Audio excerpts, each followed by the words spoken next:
స్వయంభూ లక్ష్మీ నరసింహస్వామి కళ్యాణ తీర్థానికి చేస్తున్న భక్తులకు వివిధ ప్రాంతాల నుంచి వచ్చే భక్తులకు తీర్థ నిమిత్తం కళ్యాణ నిమిత్తం స్వామివారి దర్శనార్థం కోరుకొండ వచ్చే భక్తులకు అన్న ప్రసాదాల నిమిత్తం శ్రీ విరియాల వెంకటరెడ్డి పంతులు గారి సత్రవనందు అన్న ప్రసాదాల నిమిత్తం మా రాజానగరం నియోజకవర్గ శాసనసభ్యులు భక్తులు బలరామకృష్ణ గారి ఆధ్వర్యంలో ఇక్కడ అన్న ప్రసాదాలు రుచిగా శుచిగా శుభ్రతతో అన్న ప్రసాదాలు చేయించి భక్తులకు చేరేటట్టుగా ఒక కమిటీని ఏర్పాటు చేసి అన్న ప్రసాదాలు ప్రతి ఒక్కరికి కూడా చేరేటట్టుగా చేసి ఈ యొక్క సేవా భాగ్యాన్ని మాకు కమిటీలో నెంబర్గా నన్ను వేశారండి.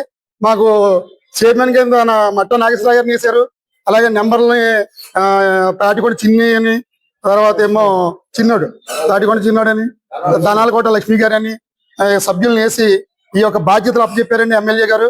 మేము దగ్గరుండి ఈ బాధ్యతలన్నీ కూడా సక్రమంగా నిర్వర్తించి నేను భక్తులకు అన్నప్రసాదాలలో స్వీటు, 2 రకాల కర్రీస్, పచ్చళ్ళు, సాంబారు, పెరుగు, గట్టి పెరుగు, అలాగా మెను సెట్ చేసి రోజుకి రకరకాల కూరలతో ఈ 5 రోజులు కూడా భక్తులకు అన్నప్రసాదం జరిగేటట్టుగా ఎమ్మెల్యే గారి ఆదేశాల మేరకై మేము రెడ్డి పంతులు గారి యొక్క ఆశీస్సులతో కాశీ అన్నపూర్ణమ్మ తల్లి దీవెనలతో ఇవాళ భక్తులు అందరికీ కూడా అన్నదానం చేసేవండి. 5 రోజులు కూడా ఇవాళ 5వ రోజు అండి. ఇవాళ కూడా అన్నప్రసాదం సాగిస్తున్నామండి. ధన్యవాదాలు.